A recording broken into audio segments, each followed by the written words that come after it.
Olá, graça e a paz do Senhor Jesus esteja sobre a sua vida, sobre a sua família, em sua casa. Que alegria falar aos irmãos e que alegria iniciarmos mais um culto de oração da Igreja Batista Paulistana. Hoje, domingo, dia 6 de dezembro de 2020, primeiro domingo, do mês de dezembro, último mês do ano. E que alegria termos esse momento para celebrarmos a Deus, para cultuarmos a Deus juntos. Eu quero te convidar para ter um momento especial de celebração, de adoração e para colocar o seu coração diante de Jesus e para juntos termos um tempo especial em que ouviremos a voz de Deus e que também falaremos com Deus. Queremos ter um relacionamento, um diálogo com o Senhor Jesus. E o nosso desejo é sermos a expressão verdadeira da pessoa de Jesus para o seu coração, para a sua vida, como igreja que é o corpo de Cristo. Então eu te convido para orarmos juntos. Vamos orar?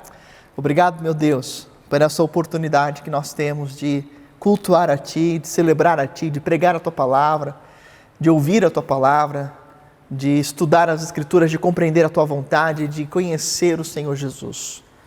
Oramos, ó Pai, para que o Teu Espírito Santo conduza, ó Deus, cada coração que vai participar deste culto, que vai ouvir a Tua voz, e que o Teu nome, ó Deus, seja glorificado neste momento, meu Pai. Que nesta manhã, que neste dia, independente do horário em que cada vida está aqui conectada com a gente, o Teu Espírito Santo possa atuar nos corações, gerando quebrantamento, trazendo paz que excede o entendimento. Pai, o culto é para o Senhor, por isso nós te pedimos, por Tua misericórdia e graça, conduza-nos a uma verdadeira adoração ao Teu nome e que o Senhor seja glorificado, Pai, neste momento. Dirige este momento de culto online e oramos em nome de Jesus. Amém. Diga aí, amém. Se você está ao vivo com a gente nesse domingo de manhã, escreva aí no nosso bate-papo, escreva aí no nosso chat, estou ao vivo, Fale aí bom dia para os irmãos, escreva aí a graça e a paz do Senhor Jesus, mande um abraço para os irmãos que também estão conectados aí com você e que tenhamos um tempo especial, de congratulação, de comunhão, como verdadeira igreja, porque a verdadeira igreja, ela não está parada, ela não está inativa, pelo contrário, ela continua unida, ela continua em comunhão, ela continua cumprindo a missão. E se você é nosso visitante aqui, seja muito bem-vindo, a gente quer te identificar. Então, se você deseja ser identificado, escreva aí no nosso bate-papo, no nosso comentário, sou um visitante, quero conhecer mais, ou quero participar de um pequeno grupo multiplicador, porque lá você vai ser muito bem acolhido, muito bem recebido. A gente é uma igreja relacional. Isso significa que nós gostamos de relacionamentos e a gente quer te conhecer melhor. Então, se você está nos visitando, envie uma mensagem aí no nosso chat, no nosso bate-papo, ou se você tem um motivo de oração, escreva para nós, entre no nosso site, ibpaulistana.com.br, e lá você tem uma área de contato, e você pode enviar sua mensagem, o seu motivo de oração para nós. Nós esperamos o seu contato e queremos caminhar junto com você numa proposta de imitação de Jesus. É assim que nós chamamos o discipulado, imitar a Jesus Cristo. Deus abençoe, Deus fale ao seu coração e aproveite esse tempo de música, de hino, de louvor, para ter um tempo de conexão com Deus, de adoração. Aproveite este momento de cântico para louvar o nosso Deus.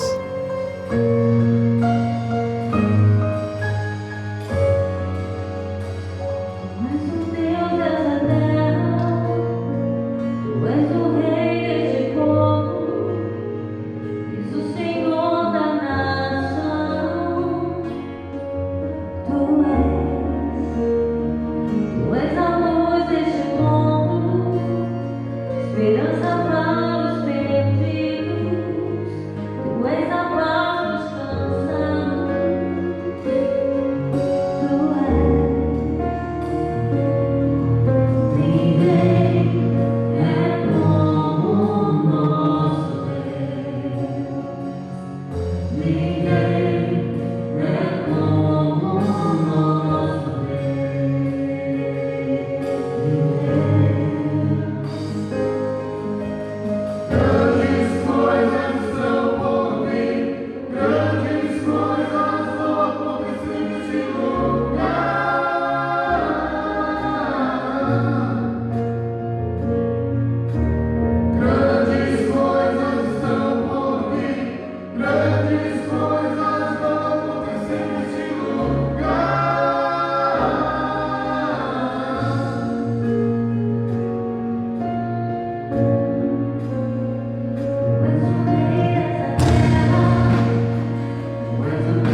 tema de hoje é uma continuação da mensagem do último domingo. E na mensagem do último domingo nós refletimos sobre a paz que é encontrada na convicção na soberania de Deus. E hoje nós vamos continuar essa reflexão na busca pela paz diante da provisão de Deus e diante da certeza de que Deus tem um plano específico para as nossas vidas e um lugar específico para cada um de nós. Então o tema específico de hoje é encontrando paz em corações ansiosos. Eu inicio essa reflexão com a leitura do texto do Evangelho de Mateus, no capítulo 6, no verso 31, quando nós lemos assim: portanto, não se preocupem dizendo que vamos comer, ou o que vamos beber, ou o que vamos vestir, pois os pagãos é que correm atrás dessas coisas, mas o Pai Celestial sabe que vocês precisam delas. Busquem, pois, em primeiro lugar o reino de Deus e a sua justiça, e todas essas coisas lhes serão acrescentadas. Portanto, não se preocupem com o amanhã, pois o amanhã se preocupará consigo mesmo. Basta a cada dia o seu próprio mal. Amém? Eu quero orar mais uma vez, pedindo para que o Espírito de Deus ilumine as nossas mentes e corações. Pai, tem misericórdia de nós. Eu repreendo todo mal e todo ataque maligno contra esta palavra. E Pai, em nome de Jesus, fala a cada coração, abra os corações e as mentes, os ouvidos espirituais para compreendermos a Tua voz e que haja transformação e mudança e crescimento a partir, ó Deus, desta palavra, da palavra do Senhor, que é poderosa para penetrar em nossos corações. Eu te agradeço por esse momento e oro em nome de Jesus e para a Tua glória. Amém. Pois bem, nesse texto em que nós lemos, Jesus, ele aponta que as preocupações, elas exercem um terrível poder de domínio sobre os nossos corações. Infelizmente, nós temos uma tendência humana para vivermos ansiosos, para vivermos preocupados. E não por acaso Jesus nos ensina sobre como lidarmos com a ansiedade. E não apenas o Senhor Jesus, como o apóstolo Paulo e também o apóstolo Pedro escrevem em suas epístolas, para não andarmos ansiosos, mas para lançarmos a nossa ansiedade diante de Deus e também para orarmos com súplicas e ações de graças, para que a paz de Deus, que excede o entendimento, guarde os nossos corações em Cristo Jesus. Agora nós vemos pelos ensinamentos do Senhor que nos livrarmos da ansiedade não é uma recomendação, é uma ordenança. Nos livrarmos da ansiedade é um mandamento, não é apenas uma questão de escolha. Você não tem o direito de escolher se você vai andar ansioso ou não. A verdade é que em Cristo nós somos direcionados a nos livrarmos da ansiedade, a não sermos dominados pela ansiedade. Jesus não faz um mero pedido para os seus discípulos para que eles não andem ansiosos. Jesus ordena a eles para que eles não se deixem dominar pela ansiedade. De fato, quando a ansiedade nos domina, isso nos faz precipitados, isso nos faz enfermos emocionalmente, isso nos faz afobados, isso nos faz tomarmos decisões que não deveríamos ter tomado, porque a ansiedade, ela nos ocupa e ela nos leva a erros esses que sempre trazem consequências.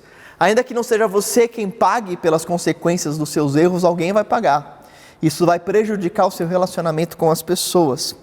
E quando eu reflito sobre o ensino de Jesus acerca da ansiedade, ele relaciona a ansiedade com as preocupações da vida, comida, bebida e vestimenta. E Jesus diz que uma vez que você sabe que o Pai vai te prover essas coisas, que são as necessidades básicas para a nossa sobrevivência, a continuidade da preocupação com tudo isso acaba beirando a insanidade. Uma vez que você já tem a provisão necessária para a sua vida, continuar sendo preocupado com como você vai continuar vivendo, com quanto dinheiro você vai ganhar ou acumular, tudo isso acaba sendo uma loucura diante de Deus. E eu disse aos irmãos no último domingo que parece que às vezes a ansiedade é como uma pessoa que se apossa de nós, é algo pessoal que acaba afetando a nossa própria personalidade, que acaba dominando os nossos pensamentos e sempre contra-argumentando conosco, contra a nossa proposta lógica de vivermos em paz. Então a pessoa muito ansiosa vai ter sempre uma luta dentro de si, porque por mais que você diga argumentos para que ela fique em paz, ela vai questionar esses argumentos e parece que ela não quer se libertar da ansiedade. Por isso eu tenho achado muito impressionante a verdade de que nos libertarmos da ansiedade e encontrarmos um coração em paz é muito mais uma escolha nossa, baseada nas nossas convicções em Deus, do que nas circunstâncias ao meu redor. Ou seja, para você viver em paz, você não precisa de estar num mundo pacífico. Para você viver em paz, você precisa ter convicções no seu interior, dentro do seu coração.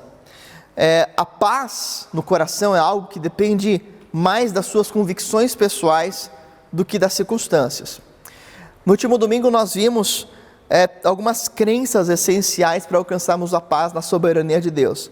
E hoje eu quero refletir com os irmãos outras 3 crenças essenciais para termos um coração em paz diante das ansiedades. Lembrando que nós já vimos em primeiro lugar que Deus sempre foi e continuará soberano. O mesmo Deus que foi soberano na criação é o Deus que continua soberano hoje. E o texto de Colossenses nos aponta isso. Diz que Cristo é o primogênito da criação, que Ele estava no princípio antes de tudo, e que em Cristo todas as coisas criadas, elas estão sendo interligadas nele. Tudo subsiste em Cristo, ou seja, Cristo está unindo todas as coisas no seu propósito. A ideia de um quebra-cabeça que está sendo montado por Deus a partir de várias pequenas peças que às vezes não fazem sentido e não se encaixam, mas no quadro geral formam uma bela imagem. E a imagem que Deus está montando é a imagem de Jesus Cristo. Deus está montando o caráter de Jesus Cristo na sua vida. Segunda crença importante é crermos que a sua história pessoal tem um propósito em Deus. E nós vimos sobre o conceito de fundações soberanas, no qual o salmista, no Salmo número 139, escreve que antes mesmo de ele nascer, Deus já tinha escrito todos os seus dias no livro dele, que Deus já o conhecia, Deus na sua soberania, já tinha o predestinado, já tinha conhecido, já sabia tudo o que ele viveria, não apenas é presciente, mas Deus também determina o futuro. Isso significa que há escolhas que você não fez, porque Deus fez por você.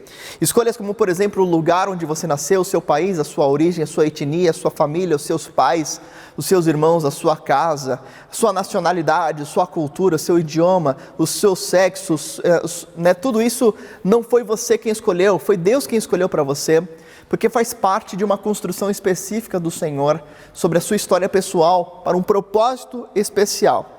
Terceira crença que eu desenvolvo com os irmãos é a convicção de que Deus é o nosso provedor. Então, se eu sei que Deus é soberano, que a minha história pessoal tem um propósito de Deus, eu preciso agora caminhar para a certeza de que Deus é o meu provedor pessoal.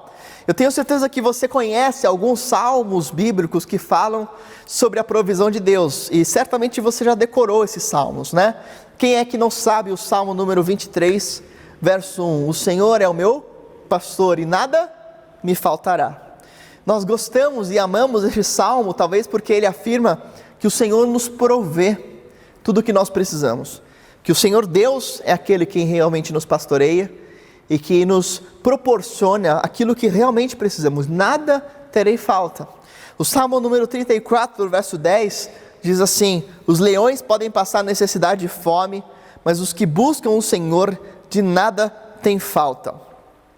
Mas em grande parte das nossas ansiedades, nós, ainda que sabemos, ainda que tenhamos no coração estes salmos, o Senhor é meu pastor e nada me faltará, de nada terei falta, nunca vi o justo mendigar o pão, ainda que esses textos estejam arraigados em nossos corações, ainda assim é possível que as nossas ansiedades não se acabem, mesmo que saibamos que Deus é o nosso provedor.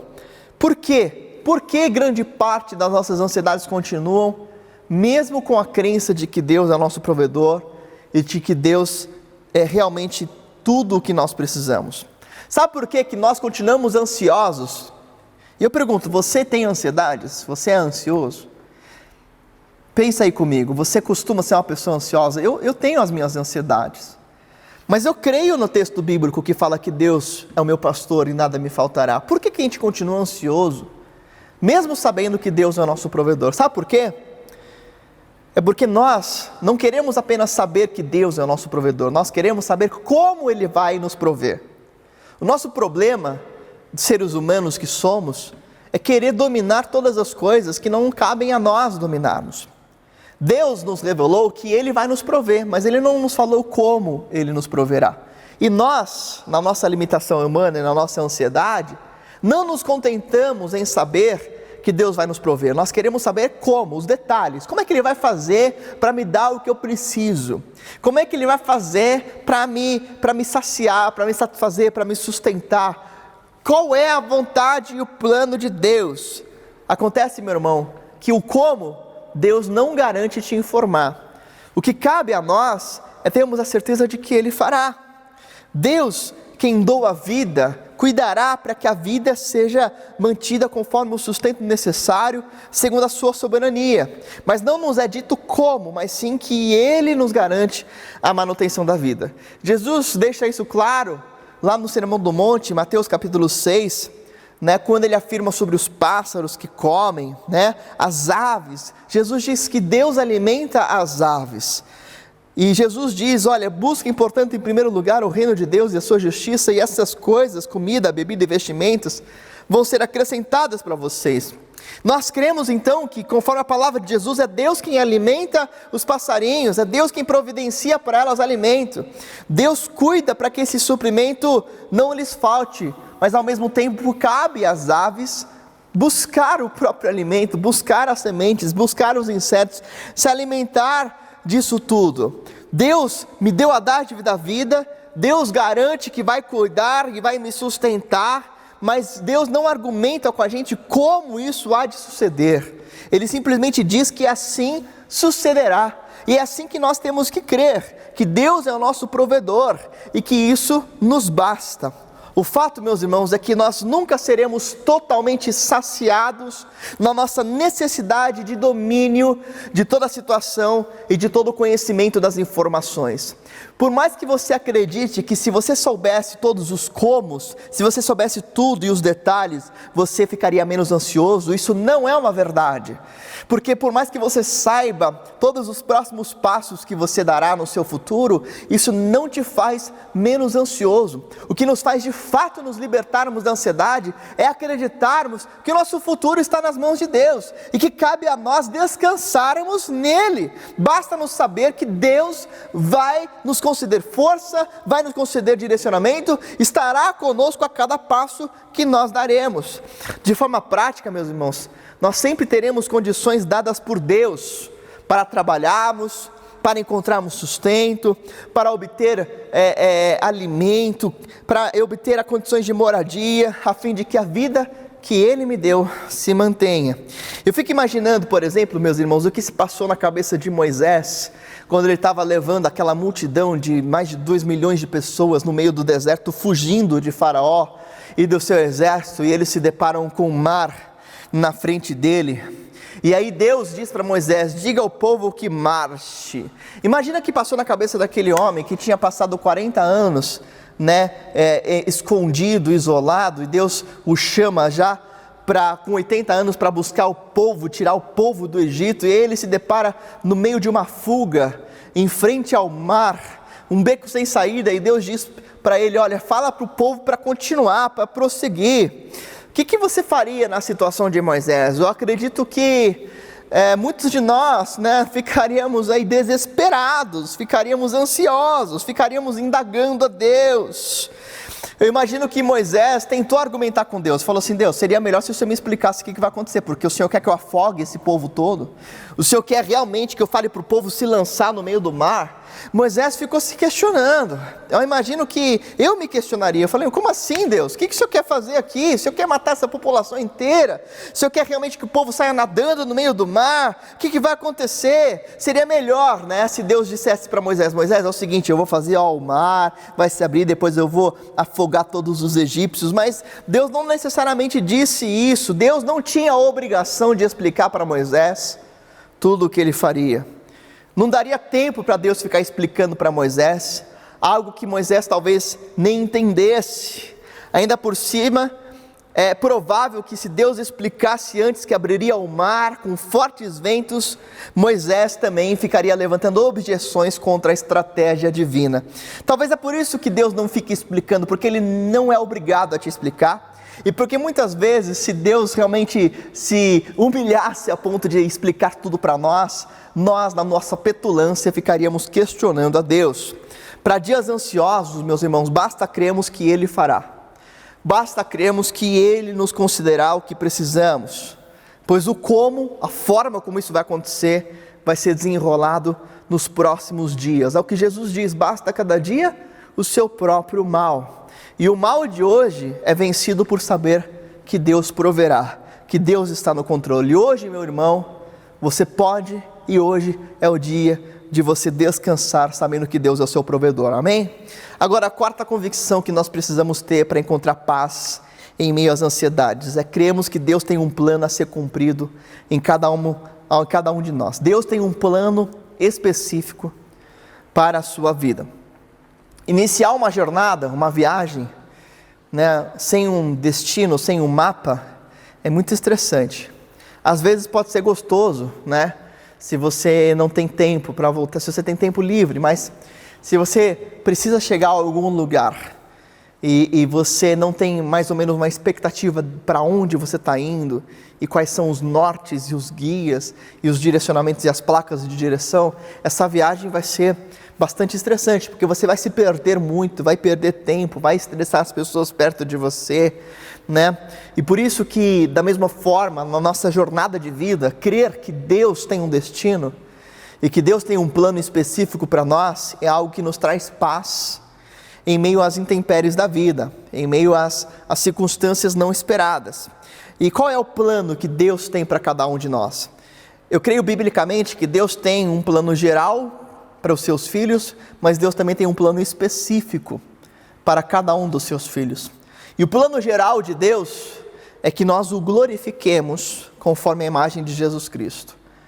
Deus diz esse plano geral a partir da carta do apóstolo Paulo aos Efésios, no capítulo 2, verso 10. Nós somos obra-prima de Deus, criados em Cristo Jesus, a fim de realizar as boas obras que Ele de antemão planejou para nós. Então o plano geral de Deus para nós é glorificarmos a Deus com boas obras, conforme a imagem de Jesus Cristo, amém? Entretanto, há também um plano específico para cada um de nós. E um exemplo desse plano específico a gente vê em algumas personagens bíblicas, como por exemplo, a história de José. José, um dos filhos de Jacó, tem uma história linda, em que as coisas aconteceram de forma muito triste durante a sua adolescência, mas depois Deus reverteu todo o mal que os irmãos fizeram contra ele em bem. Ele diz isso lá em Gênesis capítulo 45, versos 5 a 8, e também em Gênesis capítulo 50, verso 19 e 20. Olha o entendimento que José teve. José foi vendido como escravo, ficou preso, depois foi caluniado, ficou preso de novo, e aí ele ficou na prisão de Faraó, mas Deus o exaltou e o colocou como governador do Egito, e ele reencontra os irmãos que tinham vendido ele como escravo. E ele diz o seguinte para esses irmãos, já mais velho, e já como alguém que tinha compreendido o plano de Deus para ele. Ele diz assim, Gênesis 45, verso 5. Agora não se aflijam, nem se recriminem por terem me vendido para cá, pois foi para salvar vidas que Deus me enviou adiante de vocês. Já houve 2 anos de fome na terra, e nos próximos 5 anos não haverá cultivo nem colheita, mas Deus me enviou à frente de vocês, para lhes preservar um remanescente nessa terra, e para salvar-lhes as vidas com grande livramento. Assim, não foram vocês que me mandaram para cá, mas sim o próprio Deus. Ele me tornou ministro do Faraó, e me fez administrador de todo o palácio e governador de todo o Egito. Olha que lindo, nós vemos claramente aqui na vida de José, que Deus tinha um plano, que talvez não fosse tão claro enquanto as coisas ruins estavam acontecendo, mas que para José havia um senso de destino. Se você ler a história deste homem, você vai ver que desde criança ele já sonhava com os planos de Deus. Deus já tinha revelado para ele, a partir de sonhos, quais seriam os planos dele específicos para José. Obviamente que José não sabia tudo o que aconteceria na vida dele até chegar ao cumprimento pleno desses planos, mas ele sabia que Deus tinha um destino para ele, que Deus o faria de alguma forma um homem honrado, um homem líder, um homem que estaria acima dos seus irmãos. Então ele tinha essa compreensão de plano, de destino, de chamado específico, e esse chamado específico certamente o ajudou nas vezes em que ele estava sozinho. Esse chamado específico, essa certeza de que Deus tinha um plano para ele, certamente o fortaleceu quando ele estava lá na prisão, quando ele estava sozinho, quando ele estava abandonado, quando ele tinha sido vendido como escravo, quando tinham mentido contra ele. Nessas horas, José com certeza se lembrava: Deus tem um plano na minha vida, Deus vai fazer algo, porque Deus tem uma promessa sobre mim, porque Deus tem algo para realizar através de tudo isso. José cria nos planos de Deus. E José era movido por esses planos que para ele eram sonhos. Esses sonhos lhe serviram como propósito, esses sonhos lhe deram força, esses sonhos lhe deram norte, esses sonhos lhe deram direcionamento ao longo da sua vida. Algumas pessoas, e talvez todos os discípulos sérios, comprometidos, vão passar por conflitos, crises, processos de isolamento. E tudo isso vai gerar em nós caráter, transformação, vai gerar em nós experiências e maturidade. O autor Robert Clinton, no livro Etapas na Vida de um Líder, escreve 6 fases que compõem o moldar de Deus em nós ao longo da nossa jornada de vida cristã. Essas 6 fases, eu já citei uma delas na última reflexão, mas quais são essas 6 fases? Ele chama a primeira fase de fundações soberanas, a segunda fase de crescimento interior, que é quando você desenvolve intimidade com Deus, a terceira fase é o amadurecimento no ministério, que é quando você começa a servir em várias frentes, em várias formas diferentes, servir em tudo quanto é oportunidade de servir. A quarta fase é o amadurecimento da vida, é quando a pessoa já identificou e está usando os seus dons espirituais em um ministério que o satisfaz.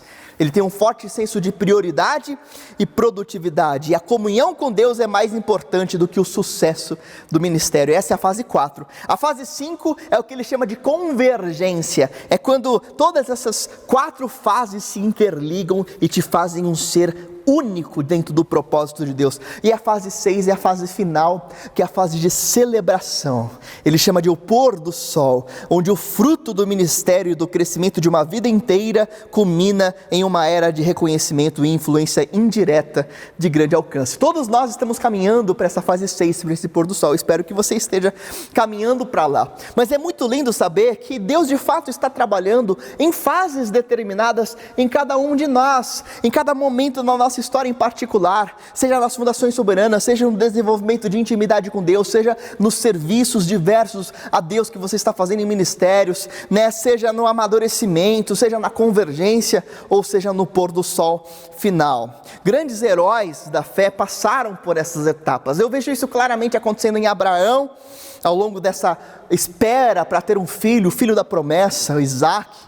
A gente vê isso acontecendo com Moisés, que é chamado, depois ele passa 40 anos no deserto, depois ele volta, passa mais 40 anos com o povo peregrinando, um processo longo, um processo demorado, aí de 80 anos pelo menos, 120 anos ao total, para que Deus forjasse o caráter dele na vida desse grande homem chamado Moisés. Eu vejo isso acontecendo em Davi, quando Davi foi ungido, ele era apenas um adolescente, e demorou muito tempo para ele se tornar rei. Ele passou por perseguição, por isolamento, ficou na caverna de Adulão, ele sofreu, ele foi tido como bandido, ele teve que se refugiar em outras nações inimigas, e Deus estava forjando o caráter dele na vida de Davi. A gente vê isso acontecendo em Elias, o grande profeta, o maior dos profetas, e Elias enfrenta os 450 profetas de Baal, mas depois fica isolado na caverna, e Deus estava lá maturando o caráter de Elias. Porque para cada um de nós, essas experiências estão formando Deus de uma forma muito específica e de uma forma extraordinária, através da individualidade da história pessoal. Deus tem uma história especial para você.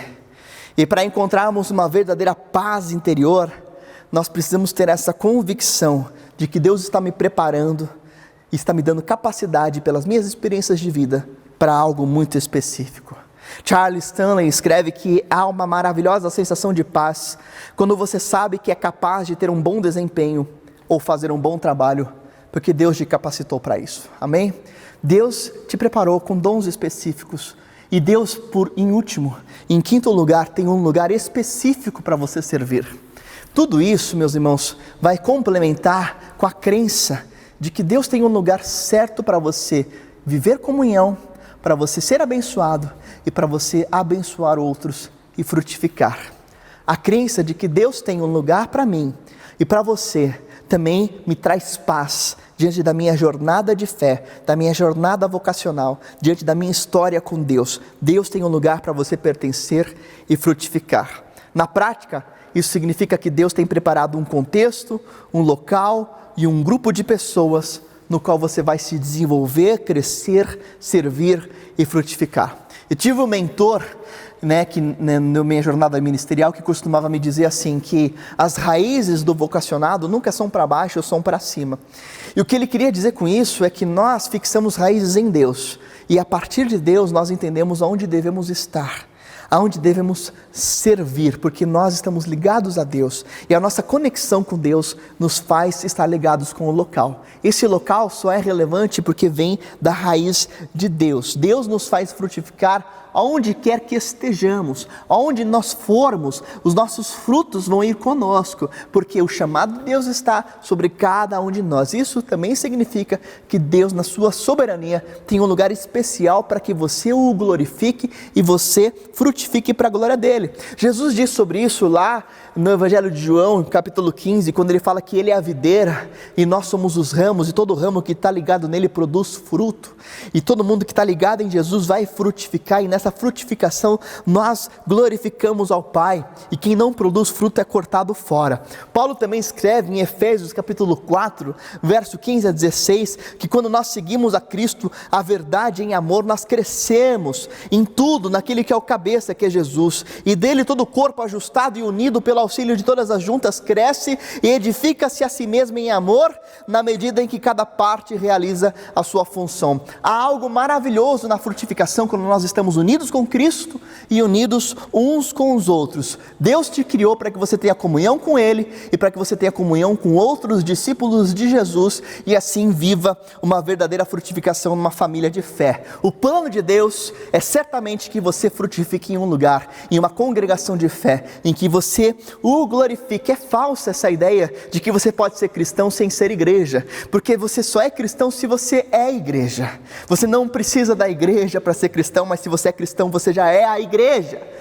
Uma vez que você está em Cristo, você faz parte da sua comunidade de fé, do seu corpo, e corpo é coletivo, e a certeza de que Deus tem esse lugar para nós também nos traz paz. Infelizmente nós vivemos hoje em épocas de cristãos macacos, no sentido de que ficam pulando de galho em galho, ele fica lá um pouquinho nessa igreja, um pouquinho naquela igreja, um pouquinho naquela igreja, um pouquinho, ele não consegue encontrar raiz, não porque as comunidades não se interligam com ele, mas porque ele não consegue estar plenamente ligado em Cristo, não consegue estar na seiva, não consegue estar conectado com Jesus, e aí ele não consegue transcender tudo isso a ponto de servir e frutificar nos lugares onde ele poderia frutificar para a glória de Deus. E aí está a importância de conhecermos de fato o que Deus tem para mim, e conhecermos de fato as comunidades nas quais nós frequentamos, porque cada comunidade local, cada igreja local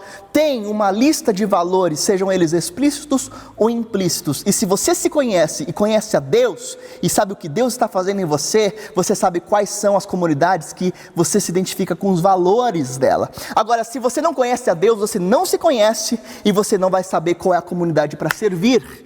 Deus tem um lugar para você, desde que você saiba qual é o seu lugar em Deus. E isso significa, meus irmãos, que você precisa buscar autoconhecimento a partir do conhecimento de Deus. Quanto mais você conhece a Jesus, mais você vai entender qual é o seu propósito específico para você, e você vai então compreender qual é o lugar e a forma de você frutificar para a glória dele. Amém? Você crê nisso? É a partir da sua história pessoal com Deus e da sua convicção dos seus propósitos, que você vai compreender como Ele está te direcionando para o lugar no qual você deve pertencer e frutificar. A paz, realmente, meus irmãos, é uma escolha diante dessas convicções que nós devemos ter no Senhor. A paz não depende dos problemas, das circunstâncias, da falta dos problemas. Essas crenças que eu disse aos irmãos precisam ser sempre relembradas, porque elas são normalmente negligenciadas. Charles Stanley escreve que o desafio em tempos de ameaça não é focar no que pode se tornar realidade, mas sim nos concentrarmos no que sabemos ser verdade. E às vezes a gente desvia a nossa mente naquilo que pode ser uma realidade e nos esquecemos daquilo que nós já sabemos que é uma verdade. Eu quero lembrar as 5 crenças que eu e você precisamos manter fixas em nossa mente. Primeiro, Deus sempre foi e continuará soberano. Segundo, a sua história pessoal tem um propósito em Deus, fundações soberanas. Terceiro, Deus é o nosso provedor, mas Ele não explica como, basta você saber que Ele provê. Quarto, Deus tem um plano a ser cumprido em sua vida, e esse plano está se desenrolando conforme a sua caminhada com Deus nas etapas da sua vida. E quinto, Deus tem um lugar para você pertencer e frutificar. Amém? Creia que você não precisa saber todas as coisas, você precisa crer que Deus está no controle de todas as coisas. Você consegue perceber o plano de Deus se desenrolando na sua vida? Quando você olha para a sua história, para o seu passado, para a sua história pessoal de vida, você consegue ver Deus agindo na sua vida? Você já viu Deus trazendo uma provisão sobrenatural para a sua casa, para a sua família, para a sua vida? Você já teve experiências com esse Deus que nos provê? Se você teve, compartilha aí no nosso bate-papo. E eu quero ouvir você, participe nos nossos pequenos grupos multiplicadores nessa terça-feira. Entre no nosso site ibpaulistana.com.br/líderespg. Envie uma mensagem para os nossos líderes, fale que você quer participar, porque lá no PGM dessa terça-feira, nós vamos conversar sobre tudo isso, e nós queremos ouvir você, queremos que você viva em comunhão, que você esteja perto da gente, e que você cresça com a gente em Cristo. Nós temos um lugar para você. Vamos orar?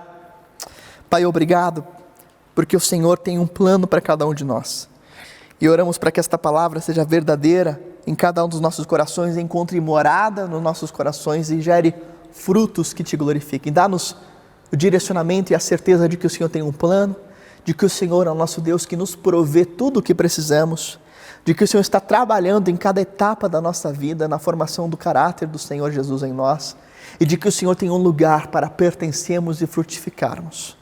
Obrigado, meu Deus, porque nós cremos que o Senhor, de fato, tem estas verdades soberanas atuando em cada um de nós. E é nessas crenças que nós descansamos. E é nessas crenças quanto ao Senhor que nós encontramos paz. Porque sabemos que o Senhor Jesus é o príncipe da paz. Tu és a nossa fonte primária de paz. E em Ti está, ó Deus, todo o nosso refúgio e descanso. Nós oramos para que isso fique guardado e praticado em cada um de nós. E que o Senhor nos leve ao crescimento em Ti para a glória do Teu nome. Em nome de Jesus Cristo. Amém. Diga aí, amém.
Louvado seja o nome do Senhor Jesus. Que bom que você está aqui comigo e que bom que você participou deste momento.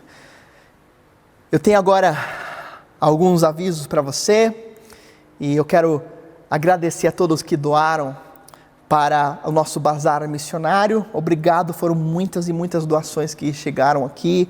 Alguns doaram móveis, eletrodomésticos, roupas, brinquedos, sapatos e tantas coisas. Obrigado, porque a sua generosidade vai ser revertida em auxílio para os necessitados e também em levantamento de ofertas. Você pode continuar doando para o nosso bazar missionário, continue a trazer. Obrigado a todos vocês que têm ofertado para o sustento dessa causa, para o sustento dessa obra. Você que tem entregado o seu dízimo com fidelidade, como reconhecimento de que a tua provisão vem das mãos de Deus. Uma das formas de nós reconhecermos e expressarmos gratidão é doando, é ofertando. Então, se você é grato a Deus, se você entende que Deus foi bom com você nesse ano de 2020, faça uma oferta de gratidão ao Senhor nesse mês de dezembro. Expresse o quanto você foi grato a Deus porque Ele te sustentou, ofertando. Oferte para nossas causas missionárias. Com a sua oferta, nós vamos destinar esse valor para o sustento das nossas obras missionárias assistenciais, como o nosso orfanato, o Lar Batista de Crianças, a Casa AIAS, a Casa de Acolhimento para Pacientes em Trânsito, a Cristolândia, que é uma casa de recuperação para dependentes químicos, para mulheres, missões entre indígenas, Wapichanas em Roraima, missões entre muçulmanos na Ásia. A sua oferta vai ser muito bem utilizada. Para a glória de Deus, nós enviamos nesse ano cerca de 200 cestas básicas. 50 cestas básicas para o centro da cidade de São Paulo, no projeto Viver. 50 cestas básicas para o sertão. E mais outras, cerca de 100 cestas básicas para a comunidade ao nosso redor, todos os meses. Nós louvamos o nome de Jesus porque você contribuiu para que isso fosse verdadeiro. Obrigado. A nossa igreja é uma igreja que apoia, que acolhe, que ama, que abençoou irmãos em dificuldade financeira nessa pandemia. Por isso, entregue o seu dízimo, entregue a sua oferta com gratidão. A nossa conta bancária está aparecendo aí na sua tela. Você pode fazer uma transferência e mandar o seu comprovante, caso você queira identificar como uma oferta para missões, para o nosso e-mail da tesouraria que está aparecendo aí na sua tela. Eu também quero convidá-lo para os nossos cultos presenciais, todos os domingos às 10h45. Faça a sua inscrição em nosso site, bpaulistana.com.br/reabertura. E também convidado para participar dos nossos PGMs, todas as terças-feiras, online. E também dos nossos cultos de oração online, todas as quartas-feiras, às 20 horas, pelo Facebook, facebook.com/ibpaulistana. Temos também a nossa escola bíblica discipuladora, que acontece em formato híbrido, online e presencial ao vivo, todos os domingos, às 9h30. Se você quiser participar presencial, basta você vir aqui à igreja aos domingos, às 9h30, ou online pelo aplicativo Zoom. Você envia um WhatsApp para a nossa igreja, o nosso número de WhatsApp está aparecendo aí na sua tela, e você pergunta e pede o link da aula da escola bíblica. Vai ser um prazer ter você com a gente participando da nossa escola bíblica. A gente está estudando o livro de Gênesis. E eu quero dizer também meus parabéns aos nossos aniversariantes, desses próximos dias. No dia 7 de dezembro faz aniversário o Dudu, o Luiz Eduardo, que acabou de ser papai. Parabéns, Dudu. No dia 9 de dezembro faz aniversário de casamento o Agnaldo, Litso e a irmã Francileide. Parabéns pelo casamento dos irmãos, pelo fruto, pela Annelise também. No dia 11 faz aniversário a querida irmã Miriam, Deus te abençoe, irmã Miriam, que está plena, que está já de volta. E no dia 11 também faz aniversário o Rafael Hitoshi Teixeira. Parabéns, Rafa. Deus abençoe muito sua vida. E também no dia 12 de dezembro faz aniversário de casamento Renê e Vanderly Matos. Deus abençoe todos os queridos irmãos. Que Deus os enche de graça, de paz e com a sua presença. Eu quero orar com os irmãos e agradecer a Deus por este momento. Vamos orar? Pai, obrigado por esse tempo especial de culto. Oramos para que o Senhor continue a abençoar cada irmão e nos fazer crescer na Tua misericórdia. Que a graça do Senhor Jesus, o amor de Deus o Pai e a comunhão com o Espírito Santo estejam com todos nós e com todo o povo de Deus espalhado pela terra, agora e para todos sempre. Em nome de Jesus, amém, amém e amém. Dê um abraço virtual aí no seu irmão. Se você é nosso visitante, se inscreva aí, se expresse, fale: eu sou visitante, quero conhecer mais, quero participar de um pequeno grupo. Nós teremos prazer em conversar com você, em te acolher, em orar pela sua vida. Espero você nas nossas próximas programações online ou nos próximos cultos presenciais. Fique agora com o tempo de adoração através do louvor. Que Deus abençoe, um grande abraço e tchau, tchau.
Deus